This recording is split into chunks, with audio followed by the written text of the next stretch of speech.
National Herald case में कांग्रेस की अंतरिम अध्यक्ष सोनिया गांधी की आज प्रवर्तन निदेशालय के सामने दूसरी बार पेशी हुई।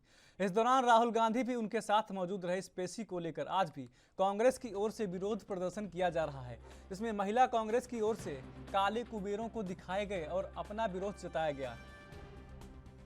सोनिया गांधी से पूछताछ के एक दिन पहले सोमवार को कांग्रेस नेताओं ने बैठक कर आगे की रणनीति तैयार की। उधर दिल्ली पुलिस ने कांग्रेस को राजघाट पर विरोध प्रदर्शन करने की अनुमति देने से इनकार कर दिया। यहां धारा 144 लागू कर दी गई है। साथ ही कांग्रेस दफ्तर के पास भारी पुलिस बल तैनात किया गया है।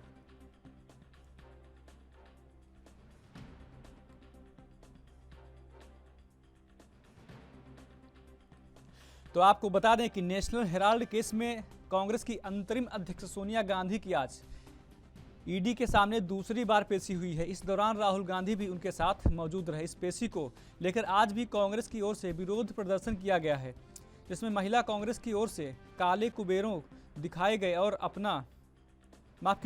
काले गुब्बारे दिखाए गए और अपना विरोध जताया गया। सोनिया गांधी से पूछताछ से एक दिन पहले सोमवार को कांग्रेस नेताओं ने बैठक कर आगे की रणनीति भी तैयार की थी।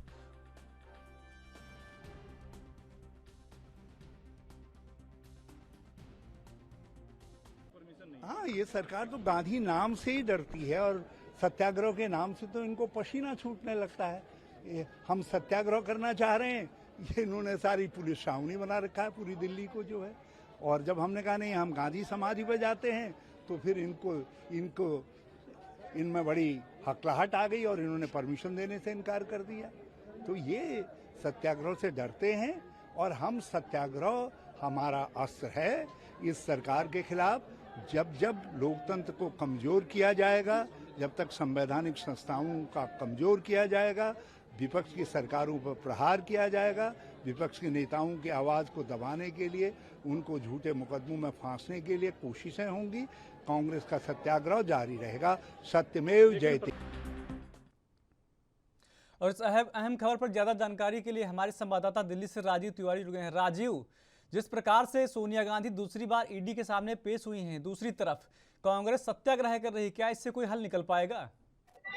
देखिए, बिल्कुल सही कहा आपने। यहाँ पर बात करें जिस तरीके से नेशनल हेराल्ड केस के अंदर दूसरी बार आज सोनिया गांधी को तलब किया गया है और सोनिया गांधी ईडी कार्यालय पहुंच भी चुकी हैं और उनसे पूछताछ का जो सिलसिला है वो यानी कि सवालों का जो बौछार थी वो कहीं ना कहीं अब स्टार्ट हो चुकी है। और लगातार उनके साथ जो है प्रियंका वाड्रा भी है, क्योंकि उनके स्वास्थ्य को लेकर, उनकी दवाइयों को लेकर कहीं ना कहीं प्रियंका वाड्रा उनके साथ है। मगर यहाँ पर बात करें राहुल गांधी की, पहली बार जब यानी कि 21 जुलाई को जब सोनिया गांधी पेश हुई थी तो उनके साथ राहुल गांधी भी थे। मगर आज जो है यानी 26 जुलाई को जब सोनिया गांधी ईडी के समक्ष पेश हुई है तो राहुल गांधी उनके साथ मौजूद नहीं है। मगर राहुल गांधी जो है वो कांग्रेस कार्यकर्ताओं के साथ है और कहते हैं विजय चौक से लगातार कहीं ना कहीं प्रदर्शन किया जा रहा है और लगातार आवाज उठाई जा रही है। केंद्र सरकार के इशारे पर जांच एजेंसियां काम कर रही हैं और कहीं ना कहीं जो फर्जी केस है उनको इस्तेमाल किया जा रहा है। मगर यहाँ पर बात करें जिस तरीके से राहुल गांधी की, तो राहुल गांधी तमाम कार्यकर्ताओं के साथ जो है वो विजय चौक पर मौजूद है। मगर दिल्ली पुलिस की बात करें तो दिल्ली पुलिस ने पहले ही धारा 144 लगा दी गई थी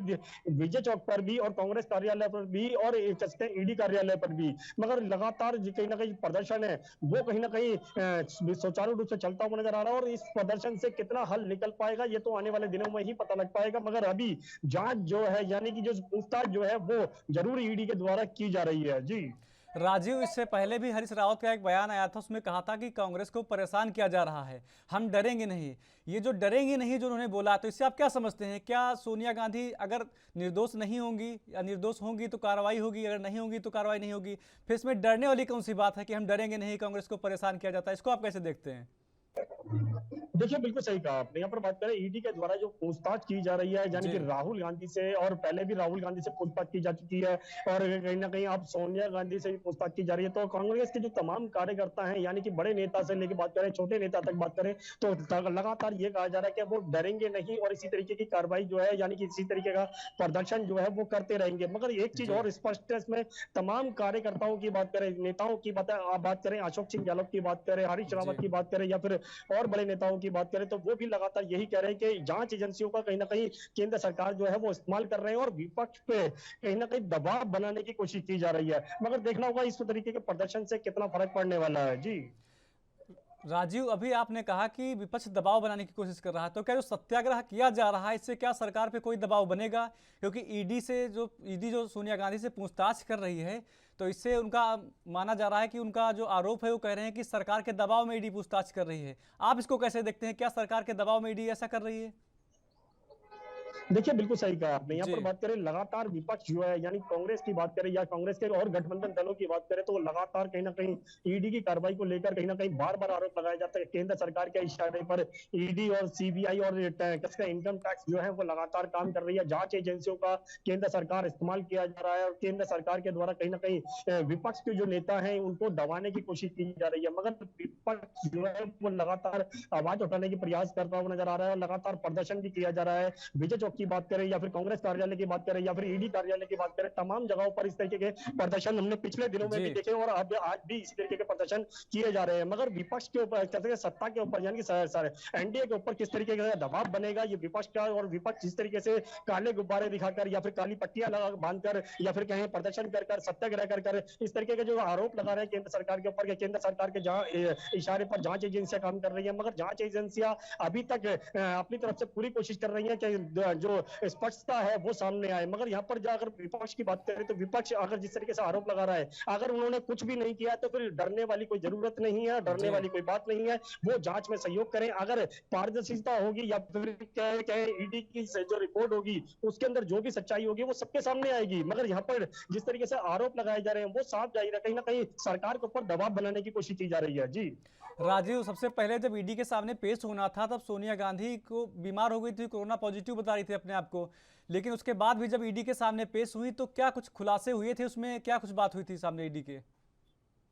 देखिए बिल्कुल सही कहा आपने। यहाँ पर बात करें 2 बार पहले भी ईडी के द्वारा सोनिया गांधी को जी। बुलाया गया था तो उसमें भी कहीं ना कहीं सोनिया गांधी पहले कोरोना पॉजिटिव हुई, उसके बाद में वो इलाज के दौरान अस्पताल में जी। भर्ती रही। तीसरी बार जो है वो अस्पताल के अंदर घर पे आ चुकी थी। उनको उन्होंने समय मांगा तो ईडी के द्वारा समय भी दिया गया था। जी। मगर 21 जुलाई को जब वो ईडी के समक्ष पेश हुई तो कहीं ना कहीं सिर्फ 2 घंटे की पूछताछ के बाद ही उन्होंने ये कह दिया कि उनकी स्वास्थ्य जो है वो अभी तक बेहतर नहीं है। इसी को लेकर कहीं ना कहीं ईडी की जो कार्रवाई थी उसको समाप्त करने के लिए बात की गई थी और ईडी ने इसको स्वीकार भी कर लिया था। मगर ये जरूर कहा था कि अगली पूछताछ जब भी होगी तो आप सहयोग करेंगे। मगर अभी जिस तरीके से सोनिया गांधी आज पहुंची है और सोनिया गांधी के द्वारा ईडी के सवालों के जवाब दिए जा रहे हैं, मगर अभी पूछताछ सिर्फ कुछ जी। चंद जी। मिनटों की ही हो पाई है। मगर अभी तक जिस तरीके से कांग्रेस प्रदर्शन कर रही है उससे साफ जाहिर है कहीं ना कहीं सरकार के ऊपर या फिर कहें ईडी के ऊपर या फिर सीबीआई के या फिर इनकम टैक्स के ऊपर दबाव बनाने की कोशिश की जा रही है। मगर कांग्रेस के तमाम कार्यकर्ता जो है वो सड़कों पर उतरे हुए हैं और लगातार प्रदर्शन किया जा रहा है। मगर इस प्रदर्शन का